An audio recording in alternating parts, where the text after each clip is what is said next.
تو سورہ آل عمران کے پہلے رکوع میں اللہ تعالیٰ کا ارشاد ہے هو الذی انزل علیک الکتاب منہ آیات محکمات ہن ام الکتاب واخر متشابہات، کہ اللہ وہ ذات ہے جس نے اپنے بندے پر کتاب نازل کی، منہ آیات محکمات، اس میں کچھ آیتیں محکم ہیں، محکم کہتے ہیں مضبوط، یہاں مضبوط سے مراد ہے جس کے معنی بالکل واضح ہیں، ان میں کوئی دو رائے نہیں ہو سکتی۔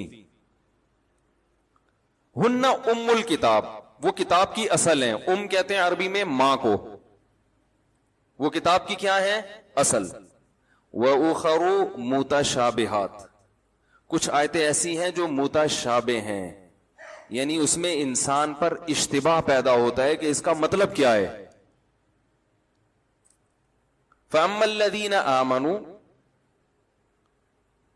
فَأَمَّا الَّذِينَ فِي قُلُوبِهِمْ زَيْغٌ، فرمایا جن کے دلوں میں ٹیڑھا پن ہے، کجی ہے، سوچ ہی ٹیڑھی ہے، ہر وقت نیگیٹو سوچتے ہیں، علماء کی چیزوں سے جو ہے نا وہ کیڑے نکال کے ہر شخصیت کو بدنام کرنا، ہر ایک کی بات کا غلط مطلب لینا، تو جو تھنکنگ ہی جن کی نیگیٹو ہے تو وہ قرآن سے بھی نیگیٹیوٹی کو پھیلاتے ہیں۔ سے آپ اندازہ لگاؤ کہ اتنی مثبت کتاب، اس کو بھی غلط مقصد میں استعمال کیا جا سکتا ہے، سمجھ رہے ہیں؟ تو اس سے صاف پتہ چلتا ہے کہ آپ جس سے علم حاصل کر رہے ہو نا، اس بندے کا صحیح ہونا پہلے ضروری ہے کہ وہ مثبت سوچ رکھنے والا ہے یا منفی۔ لیبل سب اتفاق کا ہی لگائیں گے، مثبت کا ہی لگائیں گے، پازیٹیوٹی کا ہی لگائیں گے کہ ہم پازیٹیوٹی کو فروغ دے رہے ہیں، لیکن عمل کے نتیجہ کیا نکل رہا ہے؟ تو قرآن سے بھی غلط چیزیں، غلط رخ پہ آپ لوگوں کو لے جا سکتے ہیں۔ تو اللہ فرماتے ہیں وہ قرآن کی غلطی نہیں ہے، وہ آپ کی سوچ کی غلطی ہے۔ تو اللہ فرماتے ہیں کہ فَأَمَّا الَّذِينَ فِي قُلُوبِهِمْ زَيْغٌ، کہ جن کے دلوں میں ٹیڑھا پن ہے، بندہ ہی ٹھیک نہیں ہے، فَيَتَّبِعُونَ مَا تَشَابَهَ مِنْهُ، وہ ان آیتوں کے پیچھے پڑتے ہیں جو متشابہ ہیں، جن کا مفہوم واضح نہیں ہے۔ جو ام الکتاب ہے نا، جو اصل ہے، اصل کا مطلب یہ کہ متشابہ کو اس اصل پہ رکھا جائے گا، اس کی تشریح اس اصل کے مطابق کی جائے گی۔ دیکھیں ہر آدمی بعض دفعہ ایسا کلام کرتا ہے جس کا غلط مطلب نکالا جا سکتا ہے، تو ہم اس آدمی کی سیرت پیش کرتے ہیں، بھائی دیکھو یہ ہمیشہ یہ کہتا رہا ہے، تو اس کی اس بات کا مطلب وہ لیا جائے گا جو یہ ہمیشہ کہتا رہا ہے، سمجھ رہے ہیں؟ اب اس کی اس بات کو پکڑ کے نہ بیٹھو، بلکہ اس کے جیسے جنید جمشید کا حشر کیا تھا نا لوگوں نے، بھئی ایک آدمی نے داڑھی رکھ لی سنت کے مطابق، نبی کے عشق میں رکھی نا، اللہ کی راہ میں نکل گیا، گانے بجانے چھوڑ دیے، اب اس سے ایک لفظ ایسا نکلا جس میں گستاخی کا پہلو نکل رہا ہے، تو جو پازیٹیو تھنکنگ رکھیں گے بولیں گے بھائی یہ گستاخ ہوتا تو یہ اتنی قربانیاں کیوں دیتا، تو ہم اس کی بات کا ایسا مفہوم بیان کریں گے کہ جس میں گستاخی کا پہلو نہ نکل رہا ہو۔ جو پازیٹیو سوچ والے ہوں گے وہ یہ بات کریں گے، جو نیگیٹو والے ہوں گے وہ یہ نہیں دیکھیں گے کہ یار ایک آدمی نے قربانی دکھائیں گے گستاخ گستاخ گستاخ، ٹھیک، فتوے لگاؤ اس کے اوپر۔ اور ایک آدمی ہے ہی گستاخ، اس کا کام ہی رسول اللہ صلی اللہ علیہ وسلم کے دین اور مذہب کو ختم کرنا، وہ جب گستاخی کرے گا وہی الفاظ کہے گا، اس کی ہم تعویل نہیں کریں گے، اس لیے کہ ہمیں ضرورت نہیں، ہم کہیں گے یہ تو بندہ ہی غلط ہے، اس کا تو کام ہی یہی ہے۔ بلکہ وہ اگر بعض دفعہ صحیح بات بھی کرے گا تو ہم کہیں گے یار کوئی سیاست لگ رہی ہے، ورنہ یہ ایسا آدمی ہے نہیں، دو نمبر ہی کر رہا ہے۔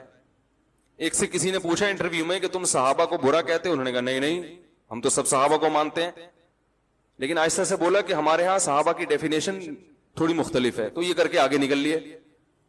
اب یہاں کیا کر دیا؟ گھما دیا کہ بہت سارے صحابہ کو آپ نے صحابی کے لفظ کی ڈیفینیشن چینج کر کے بہت سارے صحابہ پر اب آپ ان کو برا بلا کہنا حلال کر دیا آپ نے، ٹھیک ہے نا؟ تو یہ ڈیفینیشن آپ نے اپنی حساب سے نکالی ہے۔ جس نے بھی ایمان کی حالت میں نبی کی زیارت کر لی بس وہ کیا ہے؟ صحابی ہے، نبی کا ساتھی ہے۔ تو خیر، تو قرآن بھی کہہ رہا ہے کہ جو متشابہ آیتیں ہیں وہ ام الکتاب نہیں ہیں، وہ اصل نہیں ہیں، بلکہ جب بھی قرآن کی آیت یا حدیث کا بھی یہی حکم ہے، کوئی متشابہ ہوگی نا تو اس کو اصل پہ پیش کیا جائے گا جو بالکل واضح ہے، اس کو اس سے ہٹ کے الگ تفسیر نہیں کی جائے گی، اس پہ رکھا جائے گا کہ اس کا مفہوم کیا ہے۔ اس کی صحابہ میں تو بہت مثالیں ملتی ہیں، بہت سے لوگ فقہا کے اس اصول کو سمجھتے نہیں ہیں تو وہ بڑے بڑے فقہا پر طنز کرتے ہیں، انہوں نے یہ حدیث کو تو رد کر دیا، اس حدیث کو تو یہ حدیث کا تو یہ مطلب ہے، اس کو تو لیا ہی نہیں ہے، تو وہ چونکہ ان اصول سے واقف نہیں ہوتے۔ اور خاص طور پر میں ایک بات آپ سے عرض کروں، امام ابو حنیفہ رحمہ اللہ تعالیٰ کا اس بارے میں بہت ہی مضبوط اصول ہے۔ وہ اصول یہ ہے کہ جو بھی متواتر قرآن، یعنی قرآن کی آیت متواتر ہے نا، یا جو حدیث متواتر یا مشہور ہو، اس کے خلاف کسی بھی حدیث کو قبول نہیں کرتے، چاہے وہ بخاری مسلم ہی کی کیوں نہ ہو، وہ اس میں تعویل کرتے ہیں۔ اب لوگ یہ اصول جانتے نہیں ہیں تو کہتے ہیں دیکھو حنفیوں نے بخاری کی حدیث چھوڑ دی، مسلم کی حدیث چھوڑ دی، فلانی حدیث چھوڑ دی، حالانکہ حدیث چھوڑی نہیں ہے، بلکہ انہوں نے کہا یہ اس سے زیادہ مضبوط کے کیا جا رہی ہے خلاف، تو اس میں تعویل کی ہوتی ہے۔ دو مثالیں دے کے میں اصل ٹاپک کی طرف آتا ہوں۔ یہ صرف بتانے کا مقصد یہ ہے کہ فنڈر گیری چھوڑ دیں، بڑے بڑے فقہا جو ہے نا ان سے اعتماد ختم کیا جا رہا ہے امت کے اسلاف سے، کہ ان کو تو قرآن و حدیث کا پتہ ہی نہیں تھا۔ اس کی ایک مثال میں آپ کو دیتا ہوں، بخاری مسلم کی حدیث ہے، حضرت فاطمہ رضی اللہ عنہا، وہ نہیں جو نبی کی بیٹی تھی، کوئی اور فاطمہ، انہوں نے حدیث بیان کی، حضرت عمر کا دور تھا، کہ رسول اللہ صلی اللہ علیہ وسلم نے 3 طلاقوں والی عورت کے لیے حکم دیا ہے کہ اسے نہ تو نان نفقہ ملے گا اور نہ رہائش ملے گی۔ 3 طلاقیں ہو گئیں تو بس عدت کے دوران نہ تو شوہر کے ذمے نان نفقہ ہے اور نہ وہ شوہر کے گھر میں عدت گزارے گی۔ بخاری مسلم کی حدیث ہے، یہ بالکل متفق علیہ صحیح حدیث ہے، بیان کرنے والی صحابیاں ہیں۔ لیکن امام ابو حنیفہ رحمہ اللہ کا مذہب یہ ہے کہ جب ایک عورت کو 3 طلاق ہو گئی، نہ تو شوہر اسے گھر سے نکال سکتا ہے، اور جب تک اس کی عدت پوری نہیں ہو جاتی وہ شوہر کے گھر میں ہی رہے گی، حتیٰ کہ شوہر اگر خراب آدمی ہے، خطرہ ہے کہ یہ غلط نیت سے نہ دیکھے تو شوہر کو حکم دیا جائے گا کہ آپ گھر چھوڑ کے چلے جائیں، عورت اسی گھر میں عدت گزارے گی جب تک عدت پوری نہیں ہو جاتی۔ اب کوئی بھی اٹھ کے آپ کو بدگمان کر سکتا ہے فقہا سے، یار بخاری کی حدیث ہے، حدیث کا ریفرنس، حدیث کا حوالہ، حدیث نمبر، لوگ ان چیزوں سے متاثر ہوتے ہیں، پھر کلپ بازیاں چلتی ہیں، وہ اس کے خلاف، وہ اس کے خلاف۔ تو ایک علم کو جب تک پراپر طریقے سے نہ پڑھا جائے انسان کو اس میں بات کرنے کی اجازت نہیں ہے۔ حضرت عمر رضی اللہ تعالیٰ عنہ خلیفہ راشد تھے، انہوں نے قانون بنایا تھا کہ جو طلاق یافتہ عورت چاہے 3 طلاقیں کیوں نہیں ہیں، شوہر کے گھر میں عدت گزارے گی، نان نفقہ بھی ملے گا۔ یہ حدیث حضرت عمر کے سامنے پیش کی کسی نے، حضرت عمر نے ارشاد فرمایا لا ندعو کتاب اللہ و سنت نبینا بقول امرات لا ندری احفظت ام نسیت، ہم اللہ کی کتاب اور نبی کی سنت کو ایک عورت کے کہنے پہ نہیں چھوڑ سکتے۔ کیا مطلب؟ اس سے جو مضبوط دلیل ہے نا وہ کتاب اللہ ہے، اور جو تواتر سے نبی کی سنت ہم تک پہنچی ہے، حالانکہ وہ حضرت عمر تک پہنچی ہوگی کوئی، یعنی جو معمول رہا ہے نبی کے دور میں وہ تو ہر دفعہ یہی معمول رہا ہے کہ طلاق یافتہ عورت شوہر کے گھر میں عدت گزارتی ہے اور عدت کے دوران نان نفقہ اس کو ملتا ہے۔ تو اب ایک عورت ایک حدیث بیان کر رہی ہے، ہمیں نہیں پتا یہ بھول گئی ہے یا اس نے الفاظ کو یاد بھی رکھا ہے، حضرت عمر نے نہیں ان کی نہیں قول مانا۔ اور وہ کتاب اللہ کیا ہے کہ کتاب اللہ میں قرآن مجید میں اللہ کا حکم ہے لا تخرجوہن من بیوتہن ولا یخرجن، طلاق یافتہ عورت کو اس کے گھر سے مت نکالو اور نہ وہ خود نکلے، الا ان یاتین بفاحشۃ مبینہ، جب تک کہ کھلی بے حیائی کا ارتکاب نہ کرے، وہ اس وقت تک شوہر کو اجازت نہیں ہے کہ طلاق دے کے عورت کو گھر سے نکالے۔ تو یہ قرآن کا حکم میں اگرچہ اس میں 3 طلاقوں کا لفظ نہیں ہے، لیکن یہ تو علل اطلاق ہر قسم کی طلاق یافتہ کے بارے میں، اس میں تو اللہ نے کوئی فرق نہیں کیا کہ 1 طلاق ہو 2 طلاق ہو یا 3 طلاق، کوئی فرق نہیں کیا اللہ تعالیٰ نے۔ تو اس لیے ہم ایک عورت کے کہنے پر، حالانکہ صحابیاں ہیں، تو اب یہاں کوئی حضرت عمر پہ الزام لگائے کہ حدیث کے منکر ہیں، تو وہ فتنہ پرست ہوگا کہ نہیں ہوگا؟ بھائی یہی کہا جائے گا کہ عمر سے زیادہ حدیث کو کون فالو کرنے والا ہے؟ بھائی وہ حدیث کو اس سے زیادہ قوی حدیث کی بیس پر یا اس سے زیادہ قوی دلیل کی بیس پہ چھوڑے، اور وہ قوی دلیل کیا ہے؟ قرآن مجید کی آیت۔ امت میں امی عائشہ رضی اللہ تعالی عنہ بہت بڑی فقیہہ ہیں، ان کے سامنے جب یہ حدیث آئی انہوں نے فرمایا لا خیر فی فاطمہ، فاطمہ کے لیے کوئی خیر نہیں ہے اس حدیث کو بیان کرنے میں، کیونکہ لوگ اس کا مطلب غلط سمجھ رہے ہیں۔ آپ اس بیس پہ حضرت عائشہ کے خلاف کلپ بنا سکتے ہیں کہ یار نبی کی حدیث بیان کرنے سے لوگوں کو روک رہی ہیں، وہ لوگوں کو اس سے نہیں روک رہی حدیث بھی، وہ کہہ رہی ہیں بھائی اس حدیث کا مفہوم وہ نہیں ہوگا جو یہ سمجھی ہیں، ان سے الفاظ کے نقل کرنے میں مسٹیک ہوئی ہوگی یا کچھ بھی ہے۔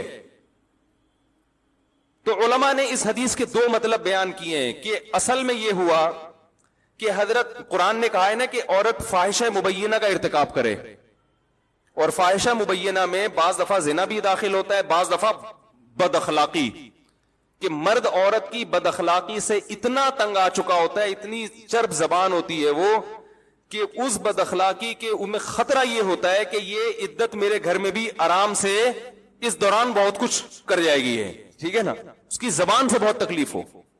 تو بعض علماء نے کہا کہ حضرت جو فاطمہ جو نبی کی بیٹی نہیں دوسری فاطمہ، میں اس لیے کہہ رہا ہوں کہ ایک صاحب نے ایک بزرگ کے خلاف کلپ یعنی وہ نیٹ پر پروپیگنڈا کیا کہ انہوں نے حضرت فاطمہ کو چرب زبان کہا ہے۔ میں نے جب وہ سرچ کیا تو وہ ایک بزرگ انڈیا میں گزرے ہیں، ان عالم نے لکھا کہ فقہاء نے کہا کہ حضرت فاطمہ چرب زبان تھی، تو اس سے مراد کیا لیا؟ نبی صلی اللہ علیہ وسلم کی بیٹی، کیونکہ میں نے یہ مسئلہ پڑھا ہوا ہے کتابوں میں، تو میں نے کہا بھائی یہ وہ والی فاطمہ نہیں ہے۔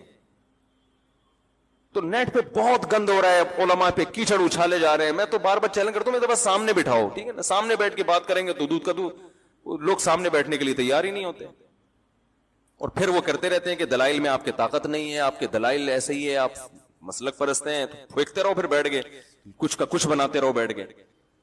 تو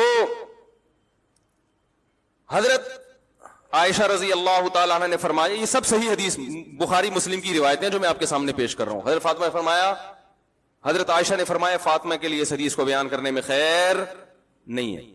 اب اگر ہم اس حدیث کے مختلف الفاظ لیتے ہیں تو بعض الفاظ میں ہمیں یہ ملتا ہے کہ آپ صلی اللہ علیہ وسلم نے حضرت فاطمہ سے فرمایا کہ اے فاطمہ تم اپنے شوہر کے گھر عدت نہیں گزارو۔ اچھا بعض لوگوں نے یہ بھی کہا کہ ان کے جوان دیور تھے، ایک ہی گھر میں تھے، تو بے پردگی کا بہت خطرہ تھا، اس عذر سے نبی صلی اللہ علیہ وسلم نے حکم دیا کہ الگ۔ تو اس حدیث میں امام ابو حنیفہ یا ان کے فالوورز نے تعویل کیا کی ہے کہ بھئی یہ حدیث حضرت فاطمہ کی خصوصیت ہے، یہ قانون نہیں ہے، نبی نے حضرت فاطمہ کو فرمایا تھا کہ تمہارے لیے ہے، انہوں نے اس کو ایک قانون سمجھ کے قانون کے طور پر بیان کر دیا۔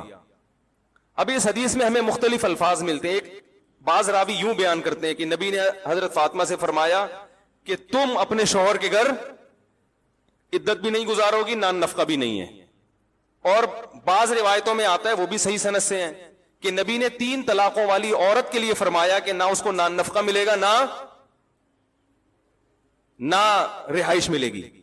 اب حدیث میں راوی بعض دفعہ الفاظ نبی کے ہوتے ہیں، مفہوم نبی کا ہوتا ہے، مگر راوی کے الفاظ اپنے ہوتے ہیں، یہ بہت ہوا ہے، بخاری مسلم کی حدیثوں میں بھی ہوا ہے، اس لیے کہ علم حدیث میں یہ بات پڑھائی جاتی ہے طلبہ کو کہ روایت بالمعنی یہ بھی شائع تھی اسلاف میں۔ بالمعنی کا مطلب ہوتا ہے رسول اللہ صلی اللہ علیہ وسلم نے جو الفاظ کہے تو راوی نے ان الفاظ کی رعایت نہیں کی بلکہ اپنے مفہوم میں ان الفاظ کو بیان کر دیا۔ تبھی ہمیں حدیثیں جو مختلف سند سے ملتی ہیں ایک ہی بات ہوتی ہے لیکن اس میں الفاظ میں تھوڑا فرق آتا ہے، وہ دونوں حدیثیں صحیح ہوتی ہیں۔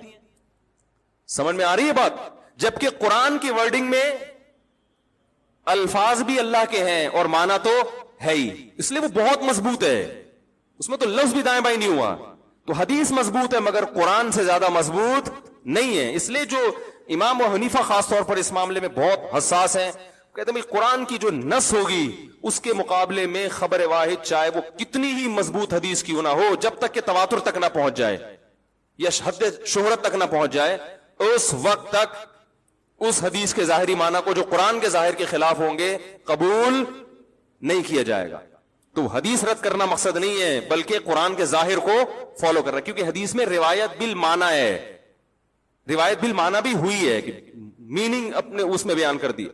تو اب وہ اس حدیث کی تعویل یہ کرتے ہیں کہ بھئی یہ حضرت فاطمہ کی خصوصیت تھی, لیکن بعد میں راویوں نے اس کو ایک لا کے طور پر بیان کر دیا کہ 3 طلاقوں والی عورت کے لیے نبی نے یہ حکم دیا, تو لوگ یہ سمجھے کہ یہ قانون ہے کہ جس کو بھی 3 طلاقیں ہوں گی اس کے لیے یہ حکم ہے. اب امام احمد ابن حنبل چونکہ حدیث کے ظاہر کو لیتے ہیں, ان کا یہ اصول ہے, تو امام احمد بن حنبل نے اس حدیث کے ظاہر کو لیا. اس لیے آج بھی سعودی عرب کے علماء یہی فتویٰ دیتے ہیں کہ 3 طلاقوں کے بعد نہ رہائش ہے اور نہ نفقہ ہے. بر صغیر کے علماء کہتے ہیں نہیں رہائش بھی ملے گی اور نان نفقہ بھی. لوگ کہتے ہیں بھائی سعودی عرب کے علماء وہ عرب ہیں, وہ دین کے زیادہ قریب ہیں, ٹھیک ہے نا, وہ تو مکہ اور مدینہ میں رہتے ہیں, یہ انڈیا پاکستان کے مولویوں کو کیا آتا ہے. تو بات یہ ہے کہ انڈیا پاکستان کے مولوی فالو کس کو کر رہے ہیں؟ وہ ایک ایسے فقیہ کو فالو کر رہے ہیں جس کی فقاہت سب کے ہاں مسلم ہے, ایسے فقیہ کو فالو کر رہے ہیں, اور وہ قدیم ہے ان سب سے, وہ تابعین میں سے ہیں. امام ابو حنیفہ کی ملاقات ہوئی امام مالک سے.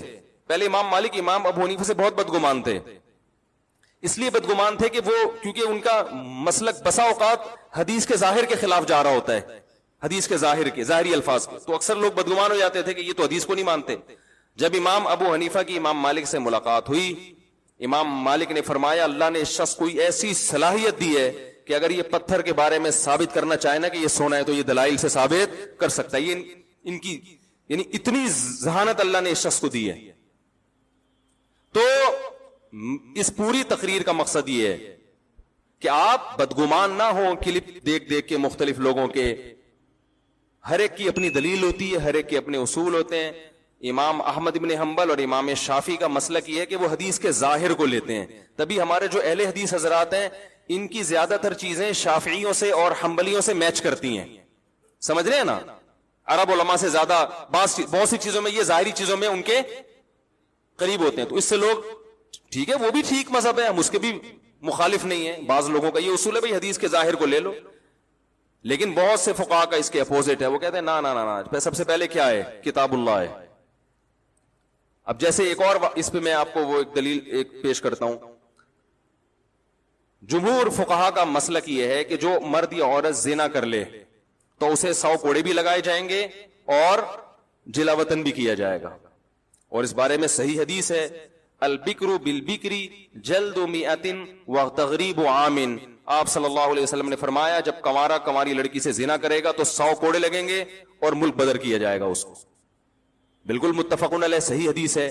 اس حدیث کی بیس پر امام شافعی اور امام احمد بن حنبل اس کے قائل ہوں. امام مالک کا اس وقت مجھے ذہن میں نہیں ہے, اس کے قائل ہیں کہ زانی کو 100 کوڑے بھی لگائے جائیں گے اور 1 سال کے لیے ملک سے باہر بھی, جلا وطن. امام ابو حنیفہ کا قول یہ ہے, تمام فقہائے حنفیہ اسی قول کے قائل ہیں کہ صرف 100 کوڑے لگائے جائیں گے. اب کوئی یوٹیوب پہ کلپ بنا کے ڈال سکتا ہے بخاری کی متفقن علیہ صحیح حدیث اور حنفیوں کا مذہب اس کے خلاف. دیکھو حدیث کو نہیں مانتے, یہ تو بخاری کا نام لیتے ہیں, مانتے نہیں ہیں. امام بخاری کی قبر پہ جا کے دعائیں مغفرت ہو رہی ہے, ویسے بخاری کو مانتے نہیں ہیں. بھائی بخاری کو امام بخاری بر صغیر میں پھیلانے والے ہمارے اکابر ہیں, بزرگان دین ہیں, ٹھیک ہے نا, ان کی محنتوں سے بخاری بر صغیر میں پھیلی ہے. تو یہاں بھی مسئلہ یہ ہے کہ قرآن مجید میں سورہ نور میں اللہ نے حکم دیا الزانیۃ والزانی. اب دیکھو میں آیت نمبر نہیں پیش کر رہا, لوگ کہتے ہیں آیت نمبر نہیں, میں پوری آیت پڑھ کے سنا رہا ہوں بھائی. الزانیۃ والزانی فاجلدوا کل واحد منہما 100 جلدہ, زنا کرنے والا مرد اور عورت دونوں کو 100 کوڑے لگاؤ. ہم یہ کہتے ہیں اللہ نے جو زانی کی سزا بیان کی ہے وہ کتنی ہے, 100 کوڑے. تو جتنی اللہ نے بیان کر دی اس میں اضافہ نہیں ہو سکتا. لہذا حدیث کو ترک نہیں کی, حدیث میں تعویل کی ہے کہ حدیث میں جو 100 کوڑے ہے وہ تو وہی ہے جو قرآن کا حکم. جو 1 سال کی جلا وطنی وہ سیاستن ہے کہ ہوتا یہ ہے کہ ان دونوں میں عشق معاشقہ ہو گیا تو ان کو 1 سال کے لیے الگ کر دیا جائے. یا جلا وطن کرنے سے فائدہ یہ ہوگا کہ جس علاقے میں انسان گناہ سیکھتا ہے بسا اوقات اس علاقے میں توبہ نہیں کرتا, یہ دوبارہ کرے گا یہ کام. تو اگر حاکم وقت سمجھتا ہے کہ اس کو اس علاقے سے جلا وطن کیا جانا بہتر ہے تو یقیناً کرے، اسی حدیث پر عمل کرے. لیکن اگر وہ یہ سمجھتا ہے کہ ان کو جلا وطن کرنے سے فائدے کے بجائے نقصان ہوگا تو پھر وہ جلا وطن نہیں کرے گا. پھر اس میں حدیث کی مخالفت نہیں ہے، اس لیے نہیں ہے کہ حدیث اس کو شامل ہی نہیں ہے. حدیث صرف ان لوگوں کو شامل ہے جن کو جلا وطن کرنے میں فائدہ ہو رہا ہو. تو یہ حدیث کی مخالفت نہیں ہو رہی ہے. اور وہ یہ بیان کرتے ہیں بسا اوقات جب کسی کو جلا وطن کر دیا جائے، خاص طور پہ عورت کو، تو اس کے پاس کمانے کا کوئی ذریعہ نہیں رہتا، وہ پھر زنا ہی کو پیشہ بنائے گی. اس میں تو بالکل مصلحت کے خلاف ہے کہ اس کو آپ جلا وطن کر دیں. اب اسی بیس پر حنفیہ کو اہل رائے بھی کہا گیا کہ یہ رائے کو دخل، بھائی یہ رائے قرآن و حدیث کو سمجھنے میں ہے، قرآن حدیث کی مخالفت میں نہیں ہے. کہتے ہیں ان کو تو اہل رائے کہتے ہیں، اہل رائے کہتے ہیں. تو اہل رائے کا مطلب سینس استعمال کرتے ہیں قرآن و حدیث کو سمجھنے میں. میں سمجھا پا رہا ہوں اپنی بات؟ تو اتنا ایک مثال دے کر پھر بس آگے چلتا ہوں. اتنا قرآن کے الفاظ کی رعایت کی ہے. یہاں ایک کوئی اشکال یہ کر سکتا ہے کہ حدیث قرآن ہی کی تو تشریح ہے، تو یہاں جب حدیث کو نہیں لیا تو اس کا مطلب قرآن کو بھی نہیں لیا. بھائی تشریح ہے جب قرآن کی آیت میں ابہام ہو، اجمال ہو. جہاں قرآن کی آیت میں اجمال ہے نا، یہ ابہام ہے، سمجھ میں نہیں آ رہا، وہاں حدیث کو لیا ہے. اور وہاں پھر امام حنیفہ نے ضعیف حدیث کو بھی لیا ہے. بات آ رہی ہے سمجھ میں؟ پھر یہ بھی نہیں دیکھا کہ صحیح حدیث ہو، کہا کہ نہیں مل رہی تو ضعیف کو لے لو. اپنی رائے سے کہ بہتر ہے کس کو لے لو. جیسے قرآن میں آتا ہے وَامْسَحُوا بِرُؤُوسِكُمْ، تم اپنے سر کا مسح، سر کے ساتھ مسح کرو، سر کے ساتھ. تو ساتھ کا لفظ بتا رہے کہ پورے سر کا مسح کرنا واجب نہیں ہے، کچھ حصہ ہے. اب کچھ حصہ کیا ہے اس کو قرآن ڈیفائن نہیں کر رہا. اب بھائی کتنی مقدار، جب تک پورے سر کا تو ثابت ہو رہا ہے کہ نہیں ہے، اب کتنی مقدار ہے اس کے بارے میں کوئی نہ حدیث ملتی ہے نہ قرآن کی آیت ملتی ہے، تو کچھ بھی نہیں مل رہا. اب اپنی رائے سے کہتے ہیں کہ 1/3 2/3. اپنی رائے اس وقت استعمال کی جائے گی جب قرآن و حدیث میں دور دور تک کوئی اشارہ بھی نہ مل رہا ہو. تو امام صاحب کہتے ہیں اشارہ مل رہا ہے. وہ اشارہ کیا ہے؟ حدیث میں آتا ہے کہ مغیرہ ابن شعبہ رضی اللہ تعالیٰ عنہ فرماتے ہیں ان النبی صلی اللہ علیہ وسلم اتى سباطة قوم فبال وتوضأ ومسح على ناصیته.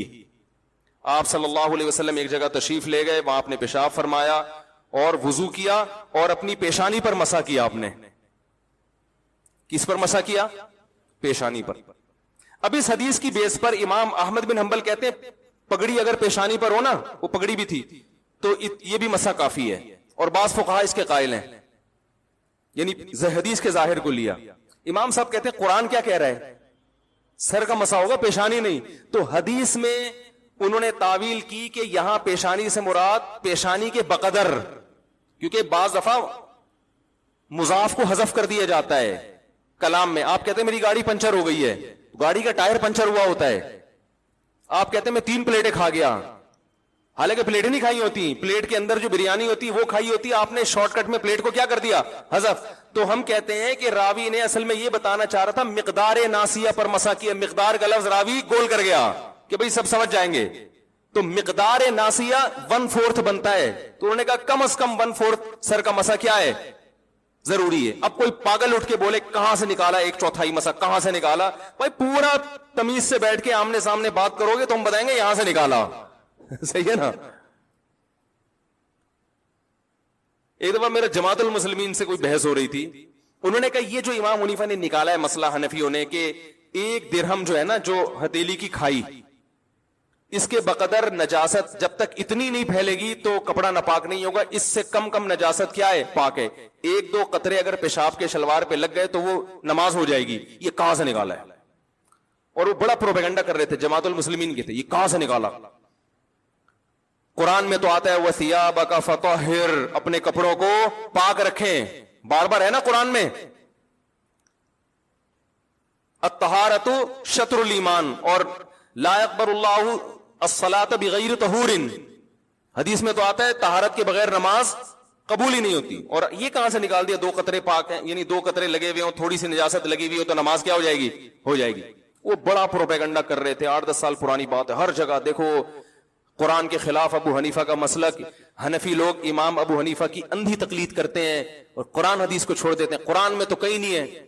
تو وہ مجھے کہیں ہم چلے ان کی کوئی کمبختی تھی یا کیا تھا واللہ عالم. تو میں نے ان سے عرض کیا, میں نے کہا دیکھیں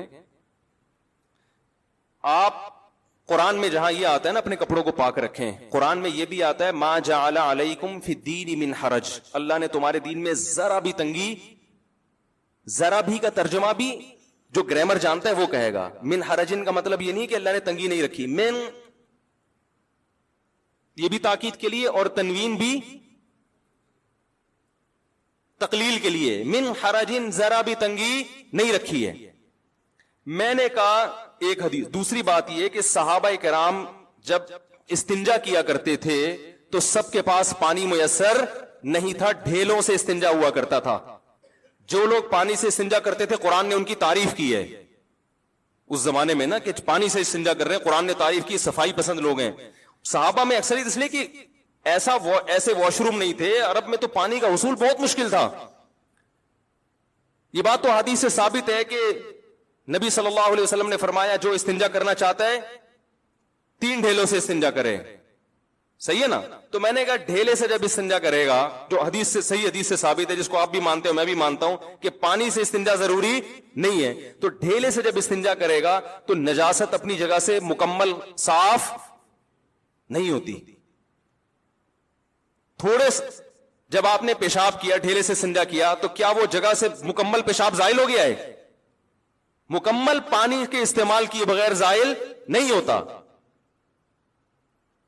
تو اب امام صاحب نے کہا کہ قرآن کہہ رہے کہ دین میں تنگی نہیں ہے, اور اتنا اپنے جسم کو پاک رکھنا کہ ایک سوئی کے ناکے کے برابر ٹپکا بھی نہ لگے, یہ پریکٹیکلی ممکن نہیں ہے.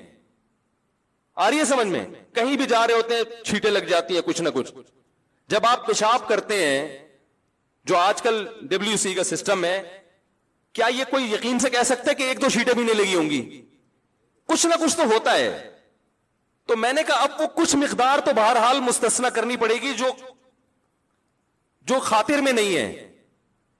تو اب وہ مقدار میں نے کہا اپنے قیاس سے کرتے, ادھر ادھر سے ایویں کر لیتے, تو وہ پھر اعتراض کا حق تھا. میں نے کہا, انہوں نے کہا کہ بھائی جب انسان قضاء حاجت کرتا ہے تو اتنی فقہا کا اس پر اجماع ہے پوری امت کا کہ اگر جو جگہ جہاں سے قضاء حاجت کی اس نے, اس سے زیادہ اگر نجاست پھیل جائے نا اس جگہ سے ہٹ کے, تو پانی سے دھونا واجب ہے, اس سے کم میں واجب نہیں ہے.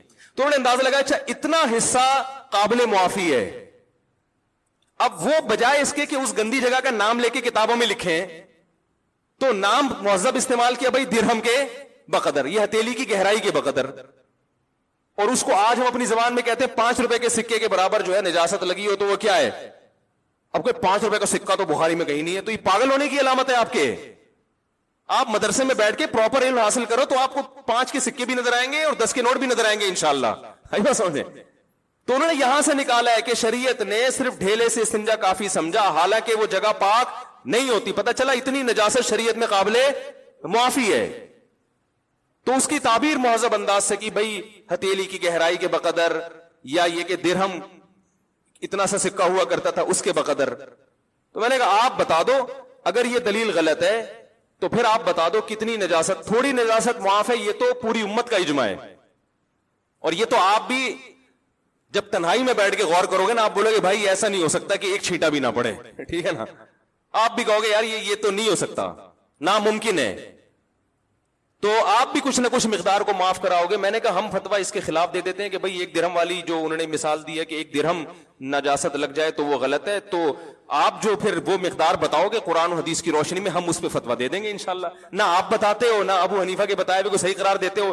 اس کا مطلب ہے کہ آپ صرف انگلی توڑنے کے لیے پیدا ہوئے ہو, صحیح ہے نا. امت کے دلوں میں شکوک و شبہات, وسوسے, فرقواریت, امت کو لڑوانا, اس کے علاوہ آپ کا دنیا میں کوئی کام نہیں ہے. تو ایسے درجنوں مثالیں ہیں, درجنوں. یہ تو میں نے چند دیے ہیں. تو اس لیے اس پروپیگنڈے سے متاثر ہونے کی چندہ ضرورت نہیں ہے.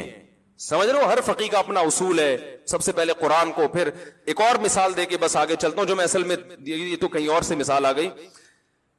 جب کوئی شخص چوری کرتا ہے اور چوری کرنے کے بعد جو چیز اس نے چوری کی ہے وہ ہلاک کر دی, کھا گیا یا ختم کر دی, اگر موجود ہے تو پھر تو واپس کرنی پڑے گی. لیکن اگر وہ ہلاک کر دی, اس نے چوری کر کے ختم ہو گئی وہ, آپ نے چور کے خلاف کیس کیا عدالت میں کہ اس نے چوری کی, عدالت نے فیصلہ کیا اس کا ہاتھ کاٹا جائے, عدالت یہ بھی فیصلہ کرے گی بھائی مالک کی چیز بھی واپس کرو, وہ کہے گا وہ تو اب میرے پاس ہے نہیں, اور دلائل سے ثابت کر دے نہیں ہے, تو اس پر اس کا ضمان نہیں ہے, اس پر ضمان نہیں ہے, بس ہاتھ کٹے گا, بس وہ چیز گئی, بس ہاتھ کٹے گا کافی ہے.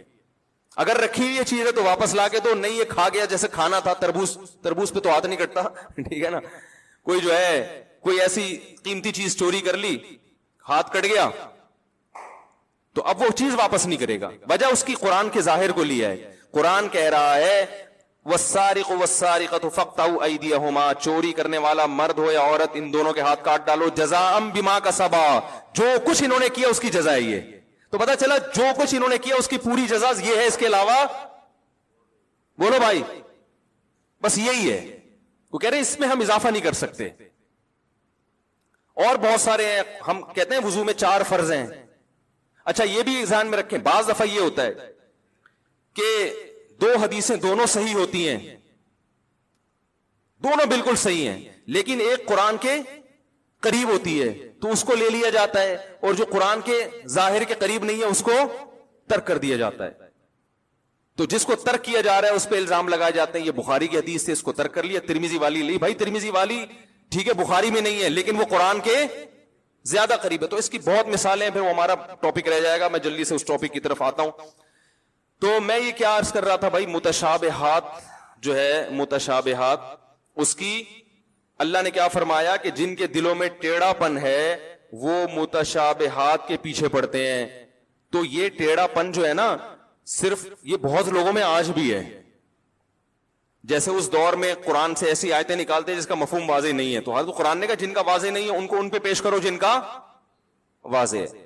تو کسی کی بات کا ایسا مطلب لیا جائے گا جس پہ وہ خود راضی بھی ہو, ایسا مطلب لینا جس پہ وہ راضی نہ ہو وہ مطلب کبھی بھی نہیں لیا جائے گا کسی کی بات. اور اسی میں ہمارے سیاستدانوں سے جو بعض دفعہ غلطیاں ہو جاتی ہیں بیان کرنے میں, وہ جو ایک بات ہو گئی تھی کہ وہ لوٹ مار میں لگے ہوئے تھے, غلط جملہ تھا یہ لوٹ مار والا. غزوہ احد کے بارے میں کہنا بالکل درست نہیں تھا, لیکن اس میں بھی آپ کو تھوڑا سا یہ سینس سے کام لینا چاہیے کہ ایک آدمی کا مقصد صحابہ کی گستاخی نہیں ہے, وہ نہ وہ اردو کا ماسٹر ہے اور وہ صحابہ کے فضائل میں ایک چیز بیان کر رہا ہے. اب ایسا آدمی اگر لوٹ مار کا لفظ استعمال کرے گا تو آپ زیادہ سے زیادہ اس کو یہ کہیں گے بھائی الفاظ میں کیا کریں, احتیاط کریں. لیکن اس کو یہ کہنا کہ یہ صحابہ کا گستاخ ہے, ان لوگوں کو تو یہ تو گستاخ لوگ ہیں, یہ آپ کے ذہن کے پست ہونے کی علامت ہوگی. یہ ہوا تھا نا کچھ دن پہلے ایک بیان آ گیا تھا کہ وہ صحابہ کرام لوٹ مار میں گئے, تو بھائی یہ لوٹ مار کا لفظ بالکل نامناسب, اتنا کافی ہے بھائی یہ الفاظ کیا کریں, آئندہ الفاظ ذرا احتیاط سے استعمال کریں. لیکن اس پہ اتنا نہیں کیا بلکہ ایسا اس پہ یعنی ایک ہنگامہ برپا کیا گیا ہے کہ گستاخ گستاخ گستاخ. تو وہی بات ہے کہ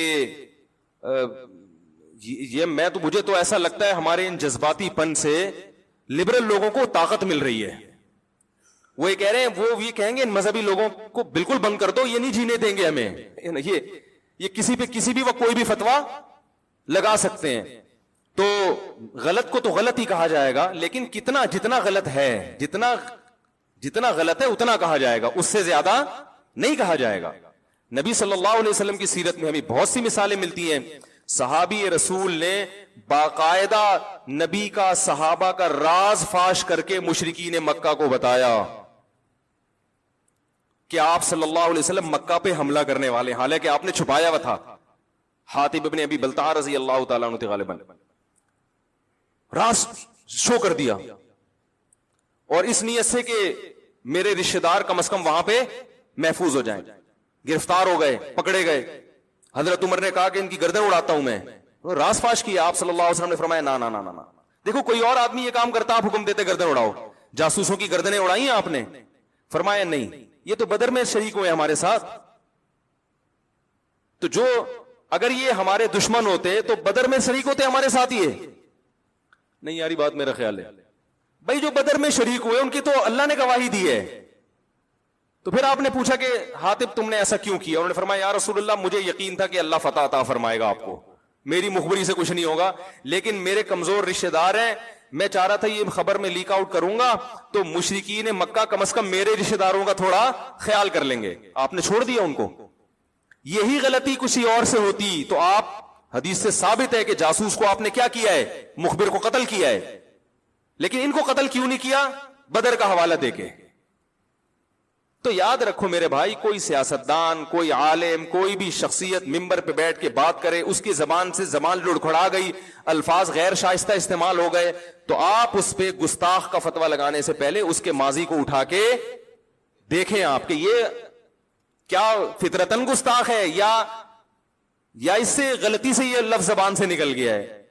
اردو نہ آنے کی وجہ سے، بعض دفعہ اردو آتی ہے، سب کچھ ہوتا ہے، پھر بھی انسان سے نکل جاتے ہیں الفاظ. یہی حشر جنید جمشید کا کیا، یہی جن میں نام نہیں لوں گا، جو ایک ہر آدمی دوسرے کی غلطی کو نا کیش کرانے کی کوشش میں لگا رہتا ہے. یہ غلطی کرے اور اوپر سے تو احتجاج کر رہے ہوتے ہیں، اندر سے بڑے خوش ہوتے ہیں، الحمدللہ بہت اچھی غلطی ہوئی، آپ زبردست غلطی ہوئی، بڑا مزہ آیا، 2-4 ایسی غلطیاں اور کر دو بس. تو ایسے لگ رہا ہوتا ہے کہ ذلیل کرنے کا ہمیں کیا مل گیا؟ موقع مل گیا. تو یہ ہمارے نبی کی سیرت نہیں ہے. سمجھ رہے؟ کیا بات تھی یار، کہاں سے کہاں بات چلی جاتی ہے. متشابہات پہ بات چل رہی تھی نا. تو متشابہات، لوگ کہتے ہیں قرآن و سنت کی بات کیا کرو، کیا ادھر ادھر لے کے، یہ جتنی بات اول سے آخر تک کر رہا ہوں نا میں، چشمہ لگا کے، اچھا والا چشمہ لگا کے دیکھیں تو آپ کو نظر آئے گا کہ یہ عین قرآن و سنتی کی بات ہو رہی ہے. سمجھ رہے ہو؟ عین قرآن و سنت ہی کی بات ہو رہی ہے. قرآن و سنت کو جب تک موجودہ زمانے کی مثالوں پر منطبق نہیں کیا جائے گا نا تو عمل کی توفیق نہیں ملتی. آپ 100 دفعہ بیان کریں کہ ناپ تول میں کمی حرام ہے، ناپ تول میں کمی حرام ہے، یہ تو قرآن میں تو کہا ہے نا وَيْلٌ لِّلْمُطَفِّفِينَ، تباہی ہے ان لوگوں کے لیے جو ناپ تول میں کمی کرتے ہیں. درس جتنے لمبی دیتے ہیں مؤثر نہیں ہوگا. آپ بتائیں گے کہ ہماری بزنس میں تاجر لوگ کیا کر رہے ہیں، صدر میں کیا ہو رہا ہے، بہادر آباد میں کیا ہو رہا ہے بھائی، لی مارکیٹ میں کیا ہو رہا ہے، پھر یہ درس مؤثر بنے گا. آپ کو بتانا پڑے گا بھائی وہ جو گنے کے رس والے آج کل کیا کر رہے ہیں، گنے کے رس والے کلر بھی ڈال رہے ہیں، صحیح ہے نا، اور سکرین بھی ڈال رہے ہیں. اب لوگ بولے یار یہ گنے کے رس والوں کے پیچھے پڑ گیا، ہم نے تو اس کو بٹھایا قرآن حدیث پہ بات کرنے کے لیے. تو بھائی جان جو گنے کے رس میں سکرین کی مخالفت کر رہا ہے وہ قرآن حدیث ہی کی بات کر رہا ہے.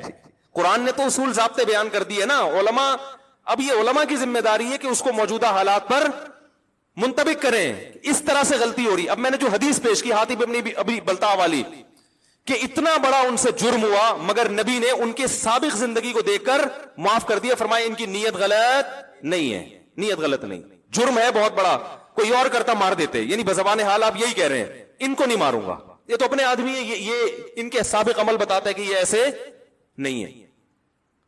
اب لوگ ماضی کے حالات بھی لوگوں کے پیش کرتے ہیں، فلاں ایسا تھا. بھائی فلاں ایسا تھا لیکن فلاں نے یو ٹرن بھی تو لیا ہے.